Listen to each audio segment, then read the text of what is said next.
ये दो तस्वीरें आज हमारे देश का स्याह सच हैं। एक तरफ हमारे प्रधानमंत्री आज सुबह सुबह उत्तराखंड के पिथौरागढ़ पहुंच जाते हैं, वहां एक मंदिर में जाते हैं, डमरू बजाते हैं, शंख बजाते हैं और ये तस्वीरें लाइव टीवी चैनल्स में चलती हैं। और एक तरफ कल एक भीषण रेल हादसा होता है। जी हाँ दोस्तों, वही रेल हादसे जो हमारे देश के लिए बिल्कुल आम बात हो गई है। इतनी आम कि 4 महीने पहले जो एक रेल हादसा जिसमें 200 से ज्यादा लोग मारे गए थे, जिसमें खुद पीएम मोदी गए थे, उसको भी हम लोग भूल गए और इसीलिए शायद कल फिर से ऐसा ही रेल हादसा हुआ।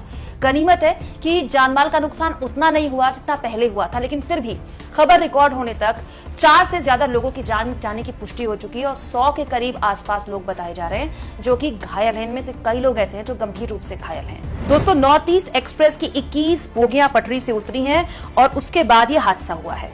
दोस्तों, ये हादसे की खबर तब आई है जब कल ही ओडिशा के बालासोर में जो 4 महीने पहले हादसा हुआ था ना, जानते हैं उसमें जो लोग मारे गए थे उसमें 28 जो पीड़ित थे, जिनकी जान गई थी, उनका अंतिम संस्कार कल हुआ है।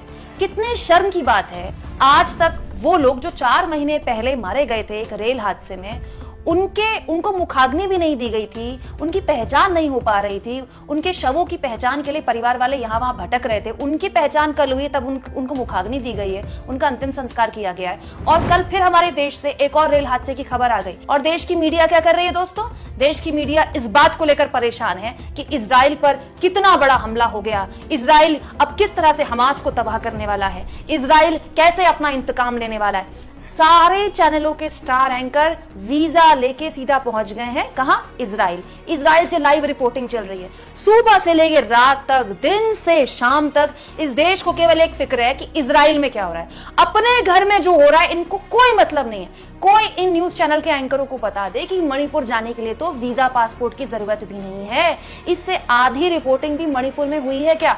मणिपुर की इनको फिक्र नहीं। रेल हादसे हर 3-4 महीने में यहाँ हो रहे हैं। उसके बाद भी कहा जाता है कि मोदी सरकार आने के बाद जितना उद्धार रेलवे का हुआ है उतना कभी नहीं हुआ। 4 महीने पहले जो रेल हादसा हुआ है, क्या उससे कोई सबक नहीं लिया हमने कि 4 महीने बाद फिर एक रेल हादसा हो गया? दोस्तों, इस पूरे मामले में सरकार को आड़े हाथों लेते हुए कांग्रेस के राष्ट्रीय अध्यक्ष मल्लिकार्जुन खड़गे ने कहा है, नई दिल्ली से असम जाने वाली नॉर्थ ईस्ट एक्सप्रेस के बिहार के बक्सर में डीरेल होने की खबर बेहद पीड़ादायक है। इस भयावह हादसे में कई लोगों ने अपनी जान गंवाई है और 100 से ज्यादा लोग घायल हुए हैं। हम मृतकों के परिजनों के प्रति अपनी गहरी संवेदनाएं व्यक्त करते हैं और घायलों के शीघ्र स्वास्थ्य लाभ की कामना करते हैं। कांग्रेस के कार्यकर्ताओं से अनुरोध है कि पीड़ितों को हर मुमकिन मदद पहुंचाए।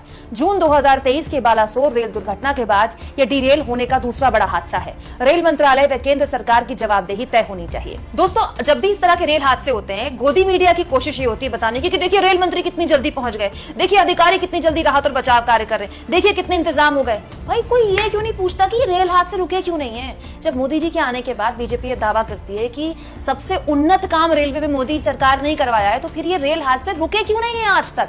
4 महीने पहले हुए रेल हादसे से हमने क्या कोई सबक नहीं लिया?